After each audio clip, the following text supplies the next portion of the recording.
All right, so we're going to analyze running, lifting, jumping, throwing, and changes of direction. All right? This is hours and hours and hours of collecting video. Hello, this is JC Santana coming to you from the Institute of Human Performance in sunny South Florida. Thank you for watching this video on YouTube. If you like it, you know the deal. Subscribe, hit the button, hit the bell, do the like, do the heart, the whole thing, man. And just a few hours of editing, but hours of collecting video. It's amazing. I'm telling you, to do an hour presentation, I'm looking at least 15 to 20 hours of research. And everything, because you're looking for a picture, and all of a sudden you don't understand it. You go, let me see if there was a study on it, or let me see if there's an article on it. Let me see somebody else's point of view. Maybe I'm missing something. And that throws you into one reference, and you go, ooh, I don't need it now, but I'm going to need it, I think I'm going to need it in 6 months, and then you save it, and you think you're wasting time. You're not. You're not. When you go into these tangents, you're not wasting time. All of a sudden you end up saving 6 articles of something that you're going to need 8 months from now, and you have this intuitive thing. It's like, you're on the page now, just save it. You're not deviating from nothing because it's all part of your work. It's all part of your evolution. Save it, save it, save it. You spend up half an hour saving research that's not even related to the topic that you're doing now.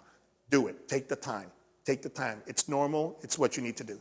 So we're going to do, and the things, some of these videos are not new.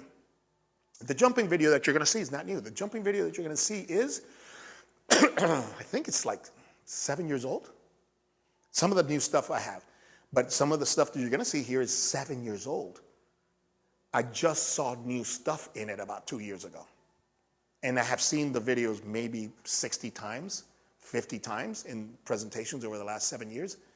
And 2 years ago is when I started looking at it. It's like, wait a minute. So if you think you're going to see everything the first time, think again. It'll take you sometimes 50 times looking at it, reading it, or hearing it until your mind and your eyes are ready to absorb it. Because you'll see it and you won't see the same thing. All right, so what's the top exercise for runners? Outside of running. Squatting. Everybody's like, got to squat, got to do lunges, got to squat, got to do it. And I'm not saying no. I'm not saying you don't do that, okay? But everybody need flexibility in the ankles.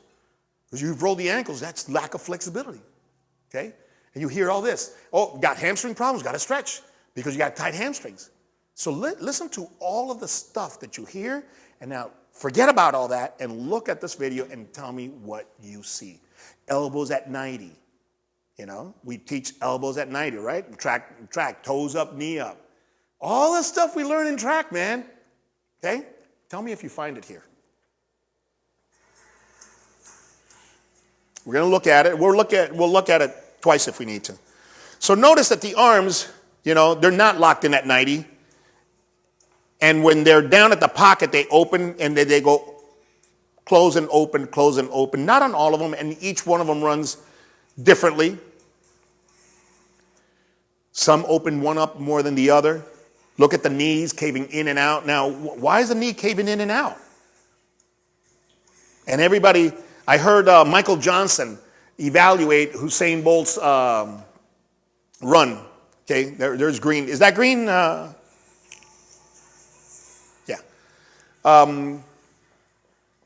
He was evaluating Usain Bolt, and he goes, Usain could be faster if he eliminates this knee in. Look at the ankle stiffness. Look at that.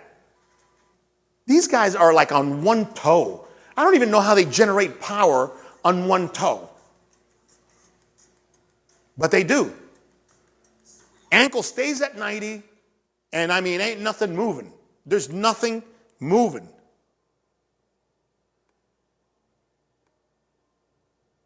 There it is. Insane. I mean, that's their first step off the block, man.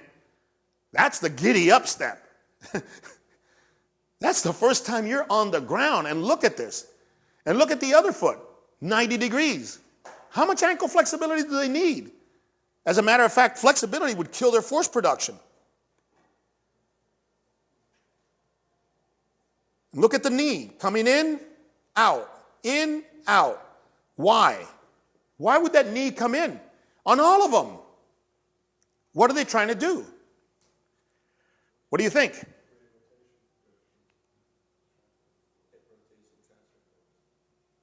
Okay? They're loading what muscle? They're loading all glutes because the glute is a diagonal muscle. Well, all of them are biarticular, but this one here, the glutes are a triplanar exercise, a triplanar muscle system. That means that if they work in the sagittal plane, they extend the leg. If they work in the frontal plane, they abduct the leg. And if they work in the transverse plane, they externally rotate. Okay, so how am I going to load a triplanar muscle? Load it triplanarly. Don't load one. If I did a bike thing and I went straight up, I would load one. I would load the sagittal plane. But if I go knee in, foot out, the way all these guys, like that, okay, if I do that, knee in, toe out, or foot out, now I've got flexion, which loads the extension. I got adduction, which loads the abductors. And I got internal rotation, which loads the external rotation. So I got triplanar loading. That's triplanar loading. You take that away from these runners, and it's like putting them on a bike.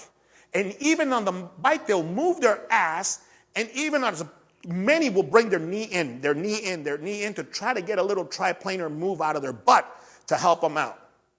So even in a sagittal plane machine, the body's trying to go triplanar to get a little bit of oomph. So what would you do for that? Look at that movement. What would you do for that? What is a great exercise that we would do for that? And it ain't the squat. What would it be? Huh? Okay, knee tucks for the frequency, to bring it up, to block the knee up. But for production, for like, off the ground, banging. The ankles for the ankle, but for the butt. What is our favorite exercise for that position? We got two of them. Nope. That'll work too. Single leg squat, okay, not what I'm looking for. Look, the knee's coming in, it can't be anterior. Lateral reaching lunge. Diagonal chop from low to high.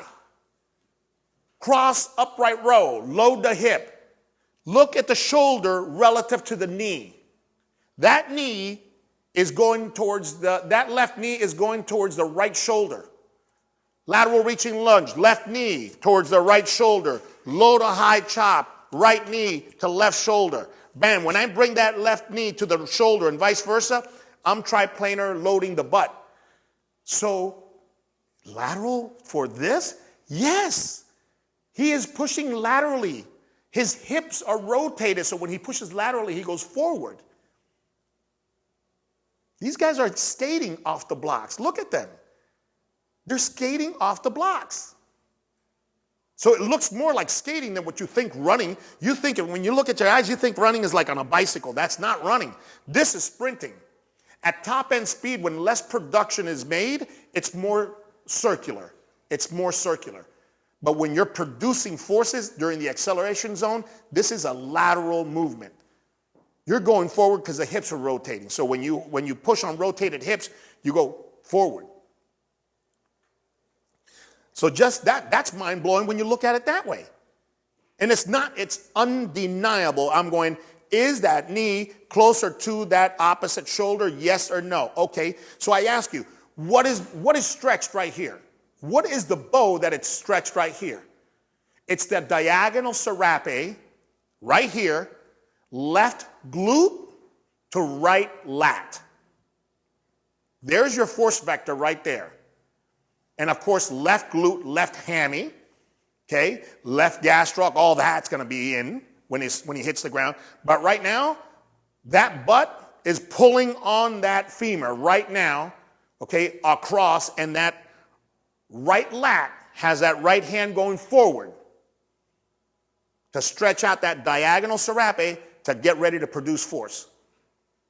You can't deny that.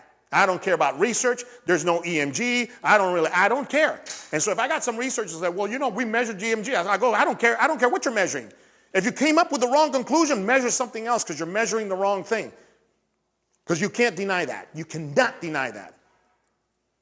And that's why you use a video.